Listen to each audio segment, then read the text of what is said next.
नमस्कार दोस्तों, एक बार फिर से आपका स्वागत है अपनी हिंदी क्लास में।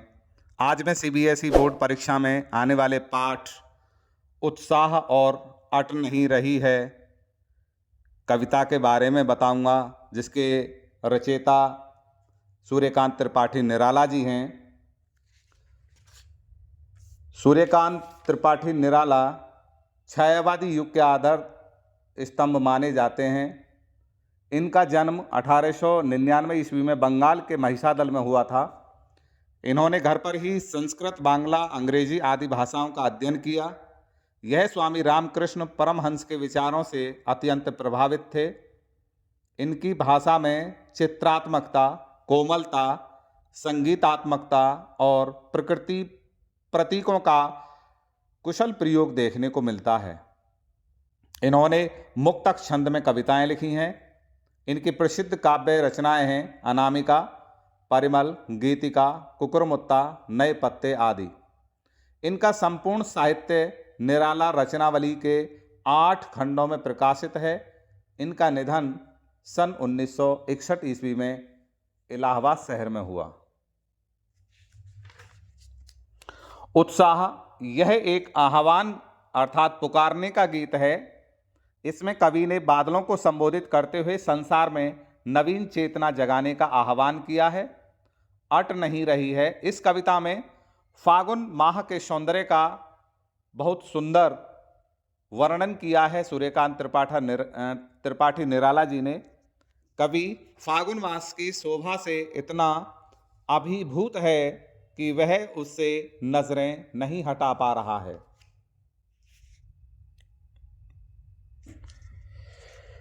उत्साह जो शीर्षक है वो कविता इस प्रकार है। बादल गरजो, घेर घेर घोर गगन धराधर ओ, ललित ललित काले घुंघराले, बाल कल्पना कैसे पाले, विद्युत छवि उर में कवि नवजीवन वाले, वज्र छिपा नूतन कविता फिर भर दो, बादल गरजो। विकल विकल उन्मन थे उन्मन, विश्व के निदाग सकल के जन, आए अज्ञात दिशा से अनंत के घन, तप्त धरा जल से शीतल कर दो, बादल गरजो। धराधर शब्द का अर्थ यहाँ बादल रहेगा। ललित, ललित का अर्थ सुंदर। उर का अर्थ हृदय। विद्युत का अर्थ यहाँ बिजली। वज्र का अर्थ यहाँ कठोर। विकल का अर्थ यहाँ व्याकुल। उन्मन का अर्थ अनमने। निदाग का अर्थ गर्मी। सकल का अर्थ यहाँ संपूर्ण। अज्ञात का अर्थ यहाँ अनजान। धरा का अर्थ यहाँ धरती रहेगा।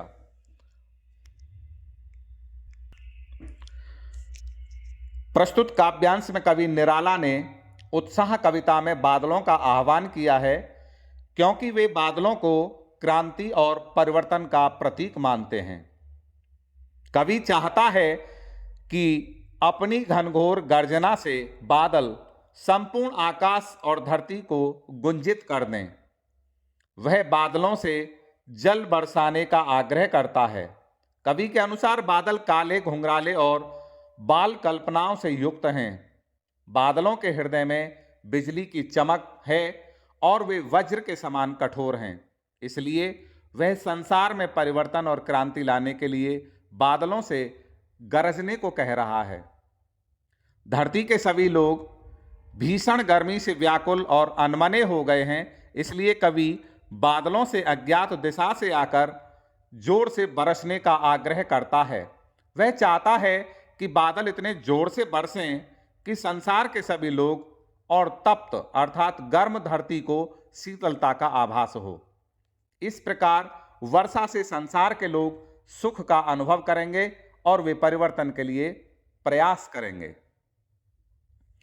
तो सूर्यकांत त्रिपाठी निराला द्वारा जो रचित है, जो संकलित है, अगला शीर्षक अट नहीं रही है, वो कविता इस प्रकार है कि अट नहीं रही है आभा फागुन की तन सट नहीं रही है, कहीं सांस लेते हो घर घर भर देते हो, उड़ने को नभ में तुम पर कर देते हो, आँख हटाता हूँ तो हट नहीं रही हैं, पत्तों से लदी डाली, कहीं हरी कहीं लाल, कहीं पड़ी है उर में मंदगंध पुष्पमाल, पाट पाट शोभा श्री पट नहीं रही है, अट नहीं रही है, आभा फागुन की तन सट नहीं रही है।